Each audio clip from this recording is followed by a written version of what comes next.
He pushed his own granddaughter in a wheelchair off the edge of a cliff. But what he didn't know was that the family's horse ran after them.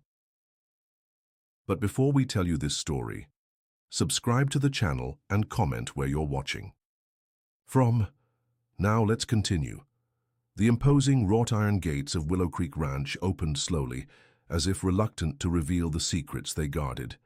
Hidden among the rolling hills of Kentucky's horse country, the sprawling estate belonged to William Harrison, one of the most influential horse breeders in the state. From the outside, the pristine white fences, meticulously maintained gardens, and the grand Victorian mansion spoke of old money and respectability. But within those elegant walls, whispers moved through the rooms like shadows. William stood at his office window, his tall frame silhouetted against the morning light. At 68, he remained an intimidating figure with piercing blue eyes that had grown colder with age. His silver hair was always perfectly combed, his clothes impeccable. To the small community of Cedar Grove, he was a pillar, generous, with donations to local causes, reserved in manner and unfailingly polite. Few knew the calculation behind every smile, every handshake, every charitable gesture. Mr. Harrison? Martha Davis, the housekeeper who had served the family for nearly 30 years, appeared at the doorway. "Breakfast is ready and Sarah has finished helping Miss Lily dress. Would you like me to bring your meal to the study?" William turned, his expression changing to one of mild annoyance. "Is she using the wheelchair again today? Dr. Peterson said short walks would strengthen her muscles." Martha's eyes dropped to the floor. "She tried this morning, sir, but her legs were particularly weak.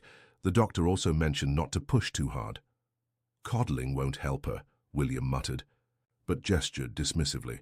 "Fine, tell her I'll join her in the sunroom in 15 minutes. As Martha left, William moved to his desk and opened a drawer, removing a thick folder of documents. His fingers traced the embossed name on the cover. Montgomery Trust, Lily Harrison, beneficiary. Inside were bank statements, investment, portfolios and legal papers, evidence of a fortune that had grown steadily since his daughter Rebecca's passing 3 years ago. Her fortune that rightfully belonged to his granddaughter, but that William managed with complete authority as her sole guardian. Downstairs in the sunroom, 8-year-old Lily Harrison sat in her wheelchair, sunlight streaming across her delicate features. With her mother's auburn hair and her father's thoughtful green eyes, she was a beautiful child, though too serious for her years. The accident that had taken her parents had also damaged her spine, leaving her dependent on a wheelchair most days, though doctors believed she might eventually walk with assistance. "Good morning, Lily." William's voice carried that forced brightness he always used with her, as though speaking to a much younger child. "Good morning, grandfather," she replied quietly, her small hands folded in her lap. She wore a simple blue dress, her hair neatly braided by Sarah, the young woman who assisted with her care. William sat across from her, studying her face. Sometimes, looking at her was like seeing ghosts. Rebecca's smile, James's determined chin, it unsettled him. "Martha tells me you're not walking today." "I tried," Lily said, her voice barely above a whisper, "but it hurt too much this morning." "Pain is part of healing," William replied, cutting into his eggs. "You need to try harder." Lily nodded silently, pushing her food around the plate. After a moment, she gathered her courage and asked, "Could I visit Storm today?" William's fork paused halfway to his mouth. Storm, the aging grey Andalusian stallion that had been his late wife Eleanor's favourite. Since Eleanor's passing 5 years ago, the horse had become withdrawn, temperamental with handlers, but inexplicably gentle with Lily.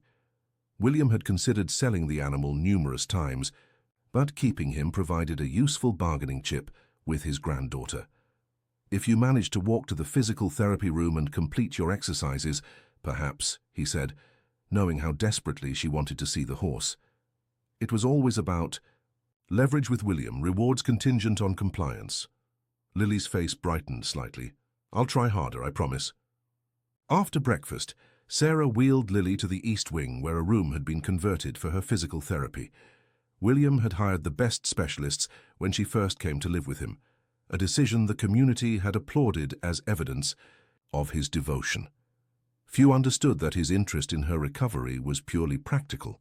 A granddaughter who could walk would be easier to manage, easier to present to society as the Harrison heir.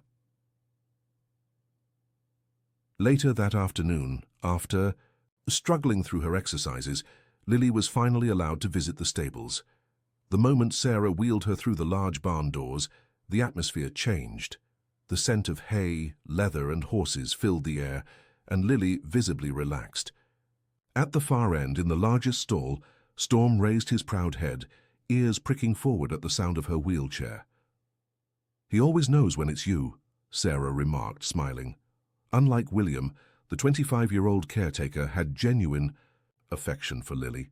"It's like he's been waiting." As they approached, the magnificent grey horse nickered softly, extending his noble head over the stall door. Where he was often skittish and unpredictable with others, with Lily, he was gentleness personified. She reached up to stroke his velvety nose, and the horse lowered his head further as if bowing to her. "Hello, Storm," she whispered, and for the first time that day she truly smiled. The bond between them was something special, almost mystical. Sometimes Lily swore the horse understood every word she said, especially when she spoke of her sadness, her memories, or her dreams. From the stable office window, William watched. The interaction with narrowed eyes. That connection between girl and horse troubled him. It was as though the animal could see through his carefully constructed facade, could sense his true intentions. Ridiculous, of course. It was just a horse.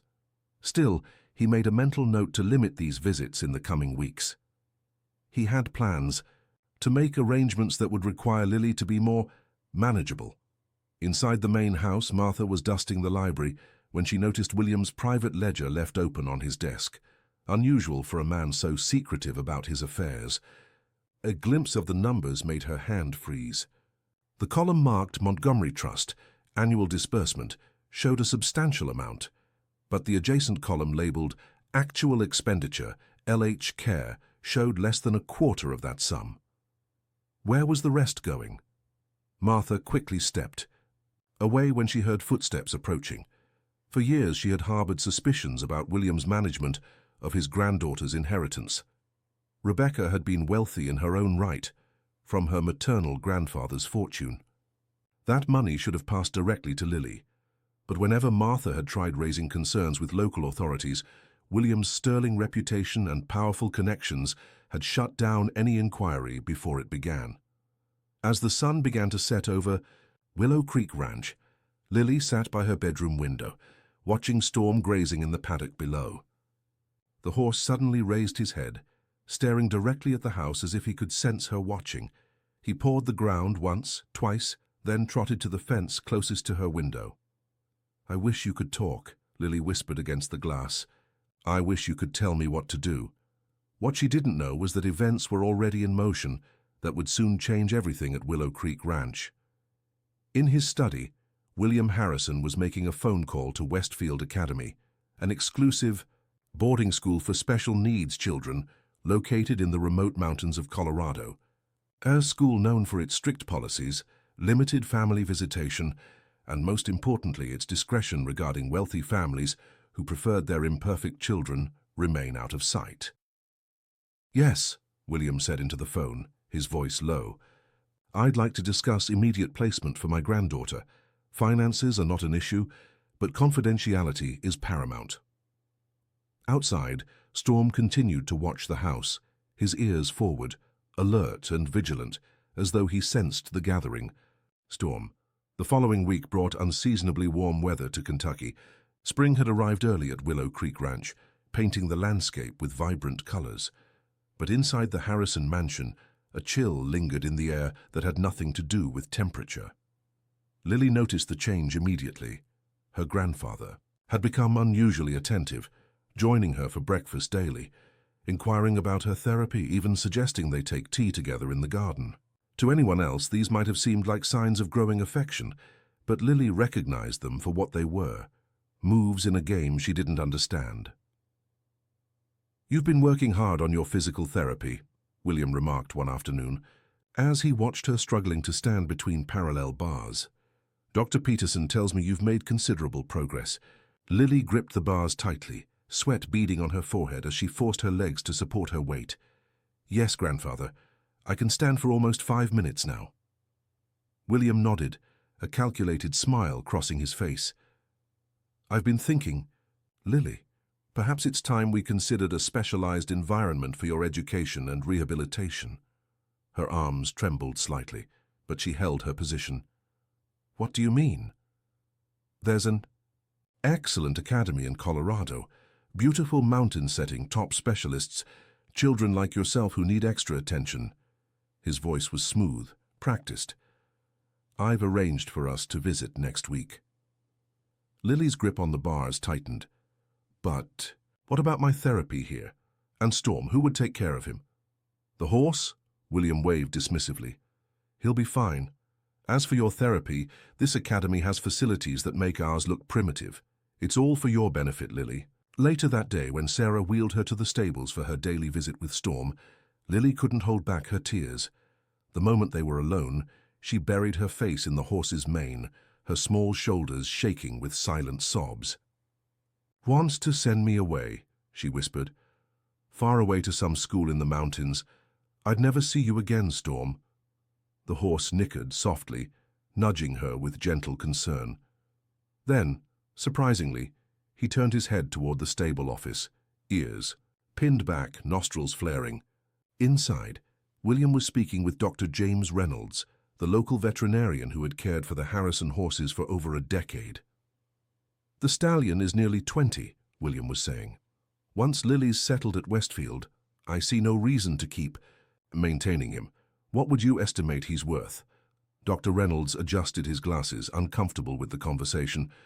"Well, for breeding, he's past his prime, but as a schoolmaster for advanced riders, he could fetch a decent price. He's still sound despite his age." "Not for breeding, James, for whatever purpose. Just give me a number." The veterinarian frowned. "I suppose several thousand, but William, that horse was Eleanor's pride, and he's the only thing that seems to bring your granddaughter joy." William's expression hardened. "I don't need sentimental advice, doctor, just professional assessment." "Is that what this is really about?" Dr. Reynolds asked carefully. "Because there are rumors in town that you've been making inquiries about Westfield Academy. That's nearly 2,000 miles away. People are wondering why you'd send Lily so far when Cedar Grove has excellent programs." "People should mind their own business," William snapped. "My granddaughter's welfare is my concern alone." Unknown. To both men, Martha Davis stood just outside the door, a bucket of grooming supplies in her hands.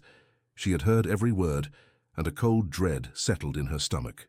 For 3 years, she had watched William's calculated management of Lily's life, had seen how he isolated her from the community, how he controlled every aspect of her existence while presenting himself as the devoted guardian.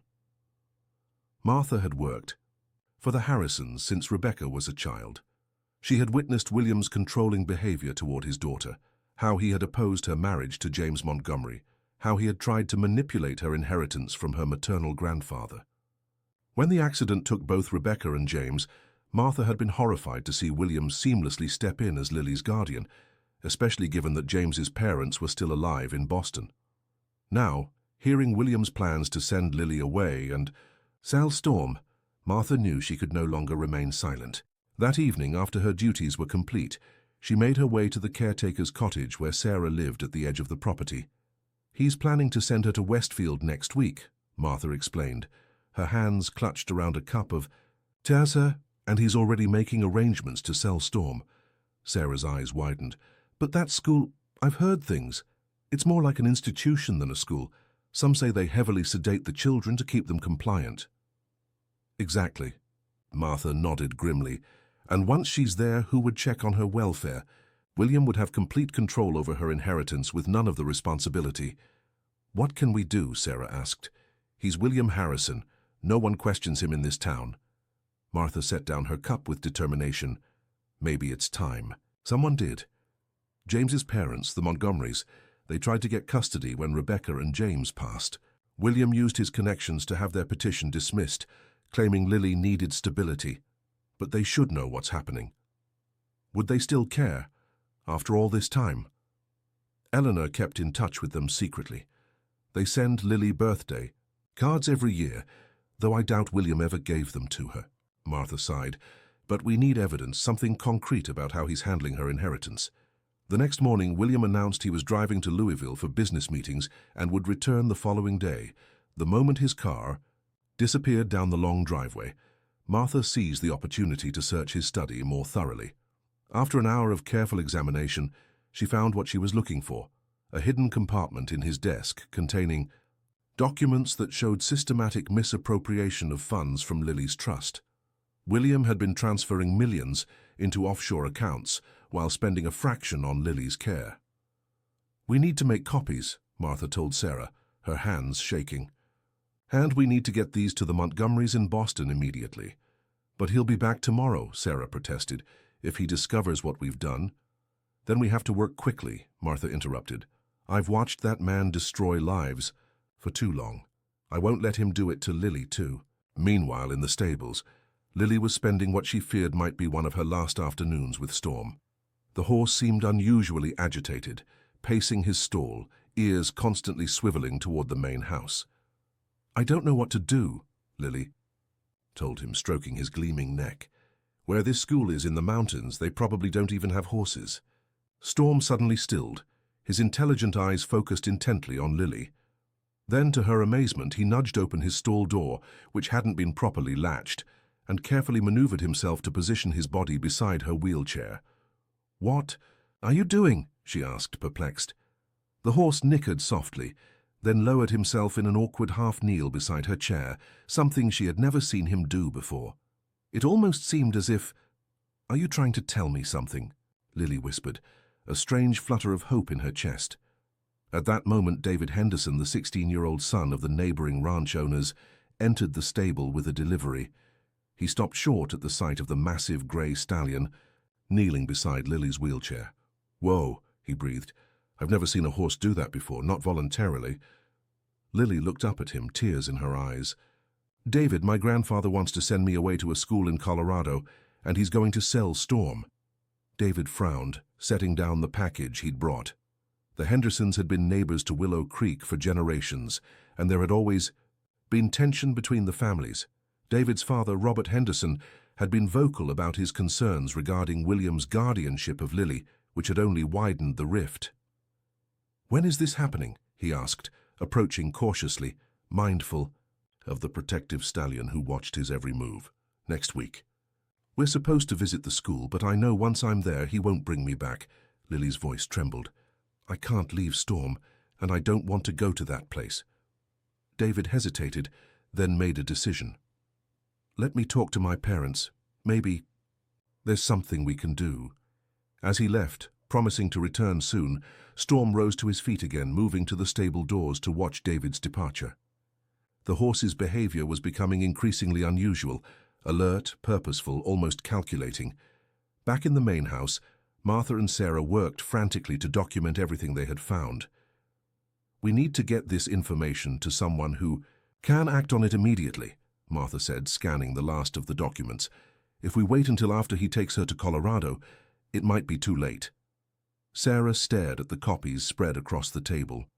"Martha, these transfers, they're not just from Lily's trust. Some of this is money that belonged to Rebecca directly, money that William should never have had access to." Martha's expression darkened. "That doesn't surprise me. William has always believed that everything connected to this family belongs to him." She gathered the papers with determination. "Call Dr. Reynolds. He's the only person in town with enough standing to challenge William, and he's always had a soft spot for Lily." As the women plotted in the kitchen, Lily remained in the stables with Storm, drawing comfort from his steady presence.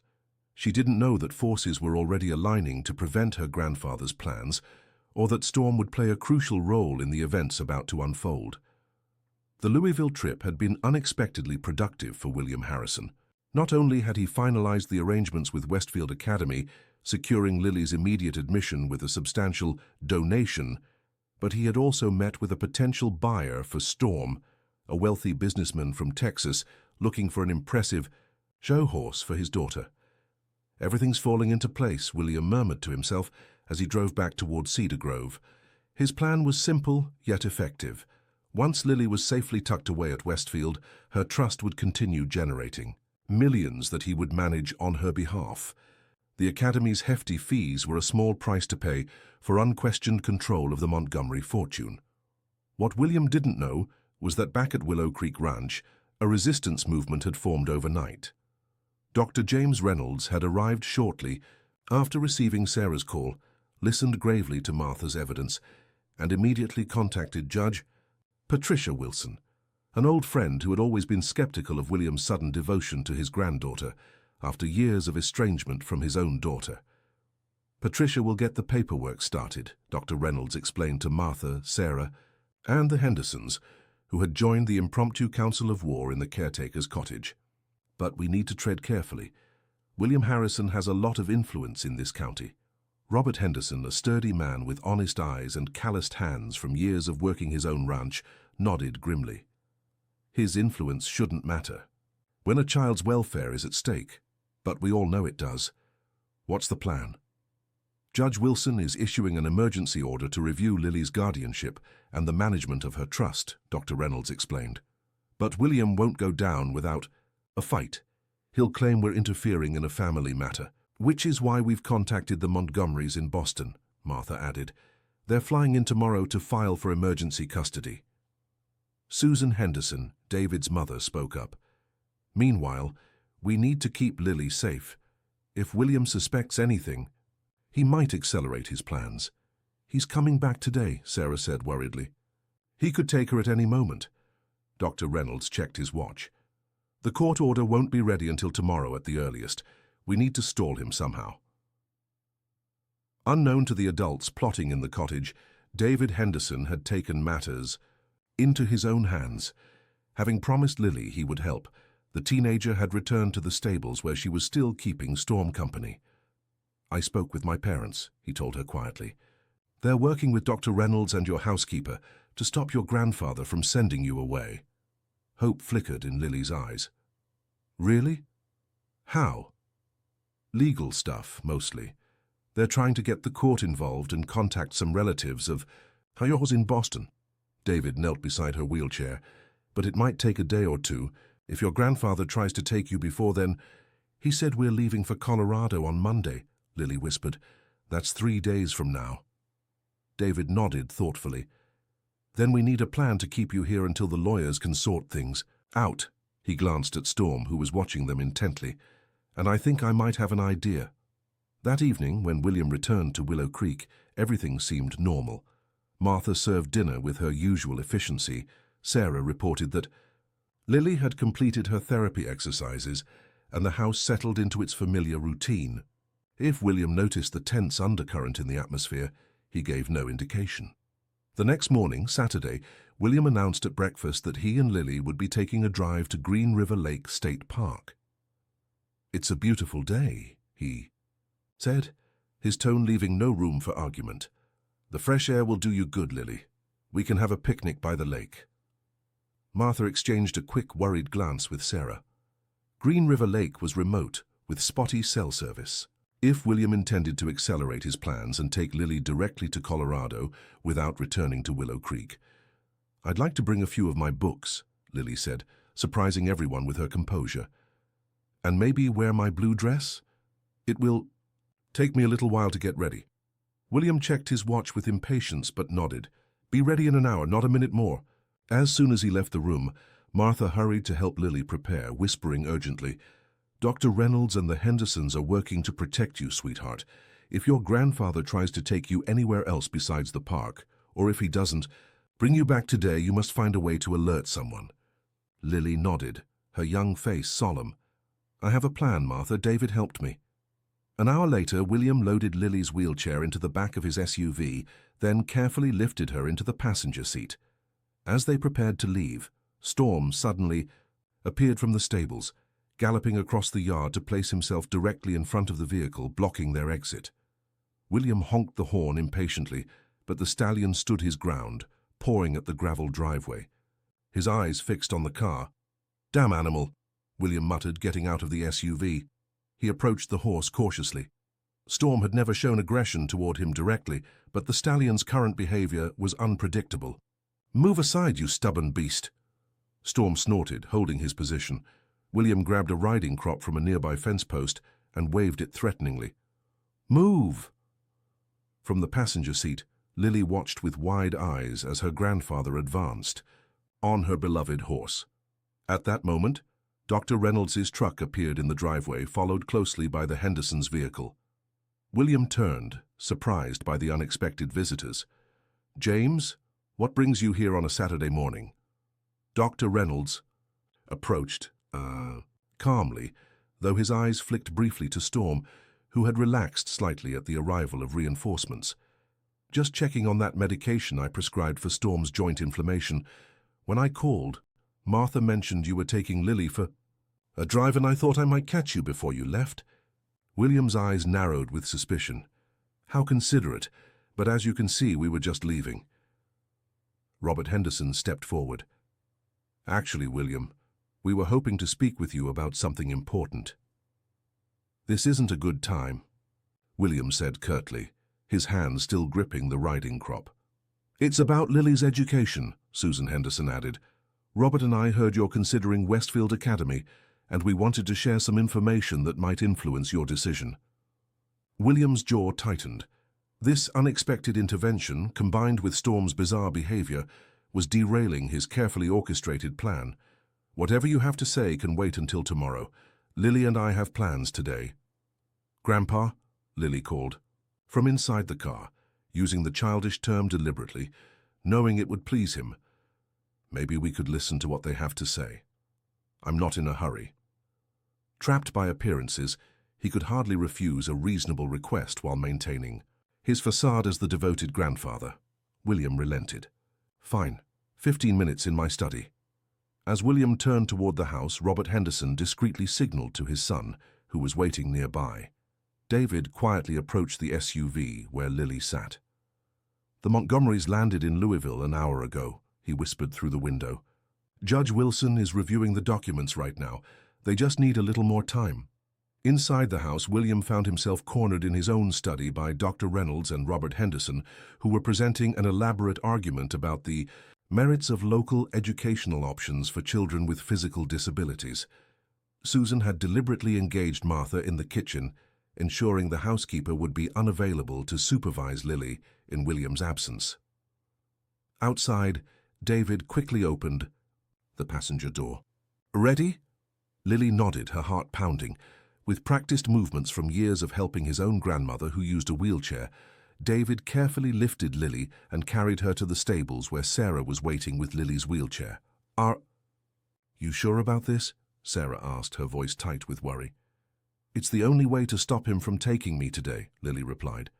"David's family has a cabin at the edge of their property. It's only accessible by horseback or ATV. Grandfather would never think to look for me there." David nodded. "My mom knows the plan. They'll keep Mr. Harrison occupied while we get Lily to safety. Once the court order comes through, he won't be able to take her anywhere."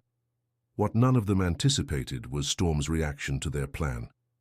As Sarah helped Lily into her wheelchair, the stallion became agitated, pushing against his stall door until it swung open. He trotted directly to Lily's side and again performed his unusual half-kneeling posture beside her chair. "It's like he's offering to carry her," David said, amazed. Sarah looked dubious. She can't ride alone in her condition, especially not on a stallion like Storm. "I'll ride with her," David decided. "I've been riding since I was 3.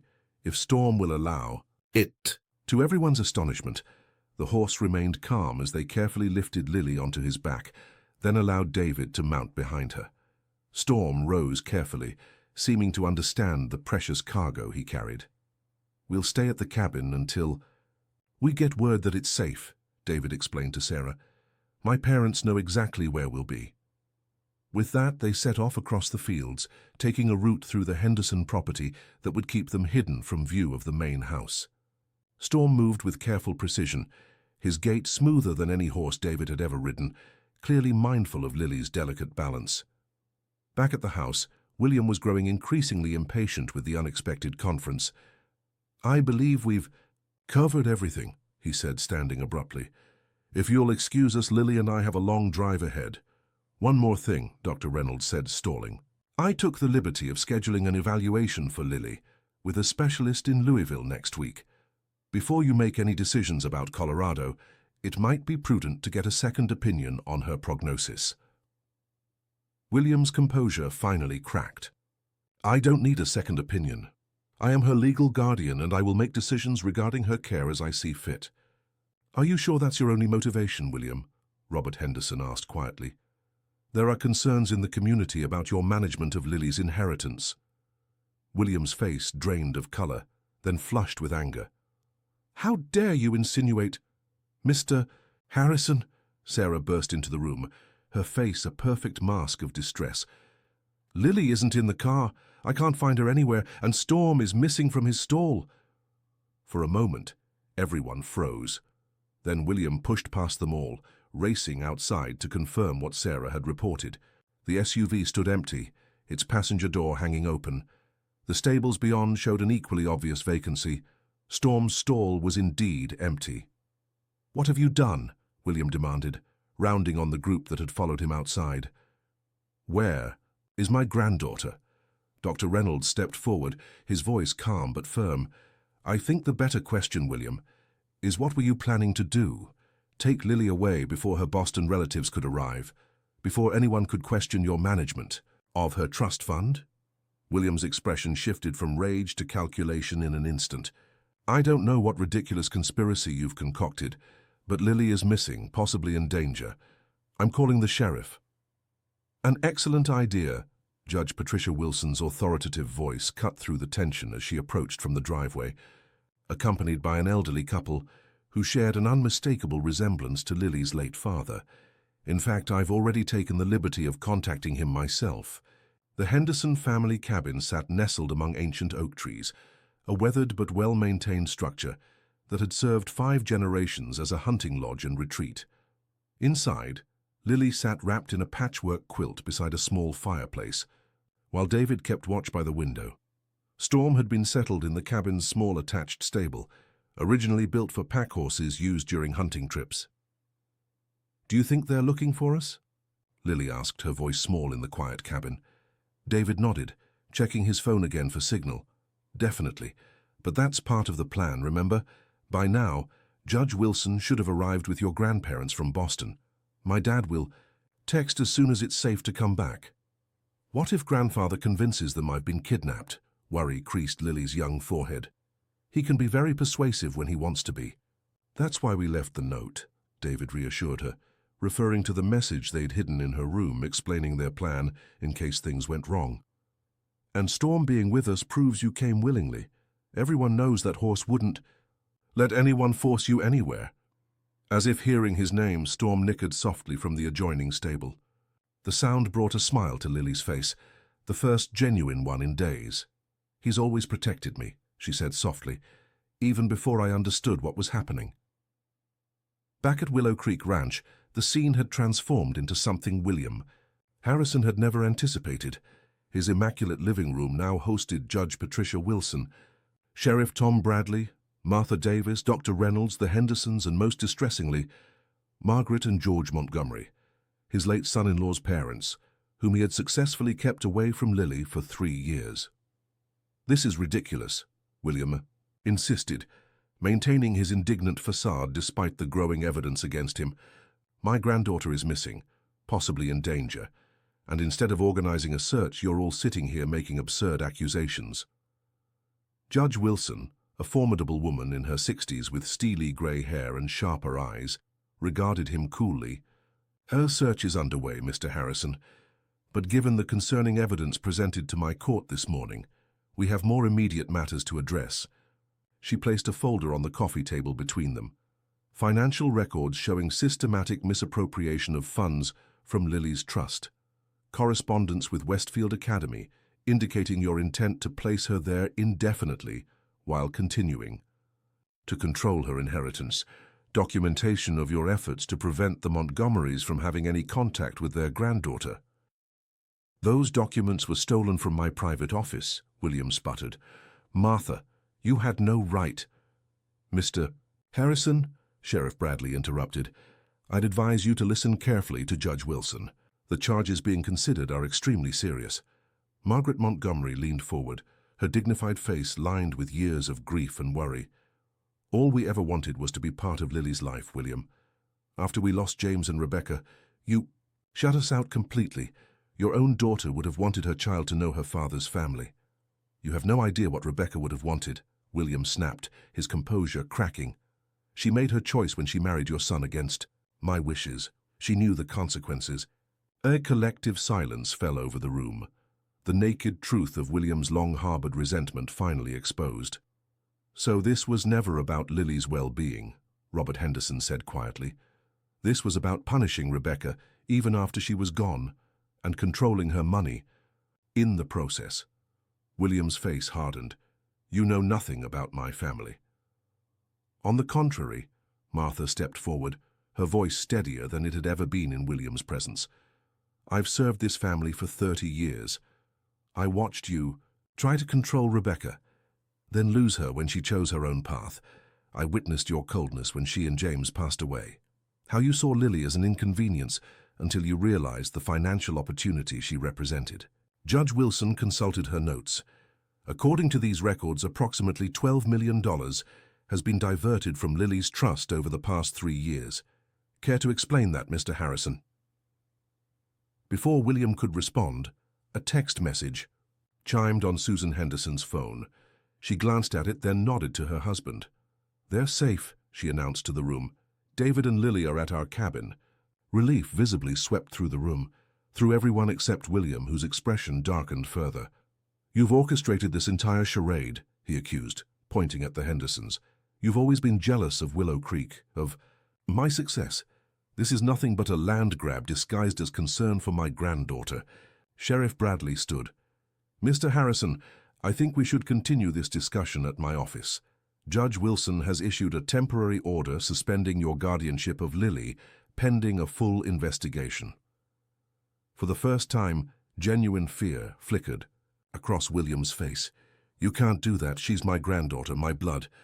Being related doesn't give you the right to steal from her or isolate her from people who love her, George Montgomery said, his voice gentle but firm.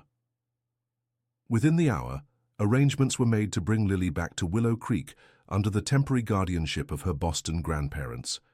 Sheriff Bradley escorted William to the station for further questioning regarding the financial discrepancies, while Judge Wilson remained at the ranch to oversee the transition. At the cabin, David's phone finally showed a message coming through. It's over, he told Lily, relief evident in his voice. Your grandfather from Boston is here. They want us to come back now. Lily's eyes widened.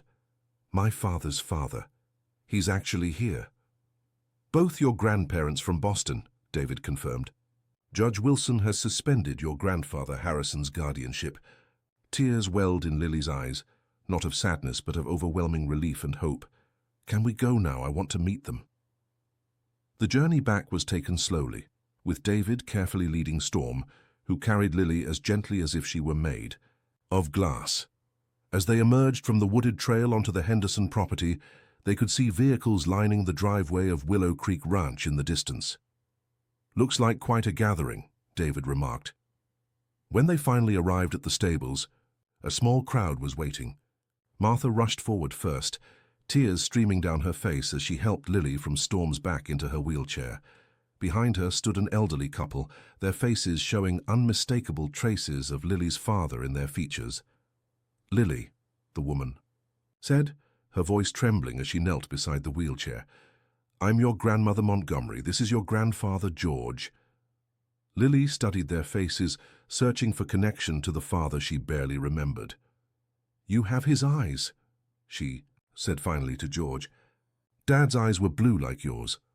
The old man nodded, too overcome to speak. Margaret gently took Lily's hand. We've been trying to be part of your life for so long, sweetheart. We sent cards, letters. I never got them, Lily said simply. Martha stepped forward. I saved them all. They're hidden in my cottage. I always hoped someday you'd be able to read them. Dr. Reynolds approached, focusing on Storm, who stood protectively near Lily's wheelchair. "This horse has more sense than most people I know," he said, examining the stallion with professional admiration. Not a mark on Lily, despite that rough terrain. He must have stepped as if she were made of porcelain. "He's always taken care of me," Lily said, reaching out to stroke Storm's velvet muzzle, even when no one else could. Over the following weeks, Willow Creek Ranch underwent a transformation. William Harrison remained in custody, facing charges of financial fraud and misappropriation of trust funds. The evidence against him proved overwhelming, with forensic accountants uncovering even more extensive theft than initially suspected. The courts appointed Margaret and George Montgomery as Lily's permanent guardians, but rather than taking her back to Boston, they made the decision to relocate to Kentucky. "This is her home," Margaret explained to Martha, who had worried about losing Lily.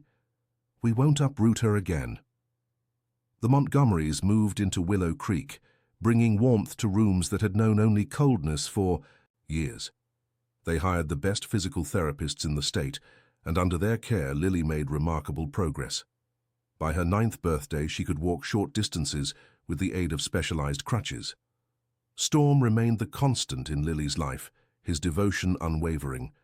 As spring turned to summer, the Henderson and Montgomery families grew close, with David becoming something of an older brother to Lily. The two families often shared meals, and it was during one such dinner that Robert Henderson proposed an idea that would change everything. "We've been thinking," he said, looking from George to Margaret. "Willow Creek has those extensive unused fields on the north side and the old training arena that William never used." "What about them?" George asked. "What if we converted them into a therapeutic riding center for children with physical disabilities like Lily?" Robert's eyes shone with enthusiasm. "I've seen firsthand how Storm has helped Lily's confidence and mobility. Other children could benefit from the same connection." The idea took root immediately. Within months, construction began on what would become the Storm Center for Therapeutic Riding. The program would provide equine therapy for children with various disabilities, with the gentle horses carefully trained to work with young riders facing different challenges. Storm, of course, became the program's first therapy horse, though he remained primarily Lily's companion. His intuitive gentleness with children in wheelchairs or with mobility aids made him the perfect ambassador for the program. 1 year after the tumultuous events that had changed her life, Lily stood at the entrance to the newly completed center, leaning on her crutches. Beside her, David held Storm's lead rope. Behind them, the Montgomerys and Hendersons watched with pride as Lily prepared to cut the ribbon for the grand opening. "I never thought I'd be standing here," Lily said to the gathered crowd of local families, some with children in wheelchairs, similar to the one she had once used constantly. "A year ago, I believed my life would always be limited by my wheelchair, by my grandfather's rules, by what others thought I couldn't do." She turned to look at Storm, who watched her with those same intelligent eyes that had always seemed to see more than a horse should. "But I learned that sometimes help comes from unexpected places. Sometimes it's the ones who can't speak who understand us best." As applause broke out, Storm nickered softly, pushing his nose gently against Lily's shoulder, as if giving his own approval to her words. The old horse had become something of a local legend, the stallion who had helped save a child from being sent away, who had carried her safely through the woods, who now helped other children find strength they didn't know they possessed. At Willow Creek Ranch, the shadows had finally been banished. In their place stood a legacy of healing, connection, and hope, a testament to the bond between a girl and the horse who had seen the truth when no one else could. "You know," David said quietly to Lily as they watched the first children being introduced to the therapy horses, "some people in town say Storm is more than just a horse. They say he has an old soul." Lily smiled, watching as the grey stallion gently nuzzled a small boy in a wheelchair, the child's face lighting up with joy at the contact. "I've always known that," she replied, "and I think he always knew exactly what needed to happen." In Tiao, the golden afternoon light, Storm raised his noble head, ears pricked forward as if listening to something only he could hear, standing sentinel over the new beginning that had emerged from the darkness. guarding the future that he had helped create.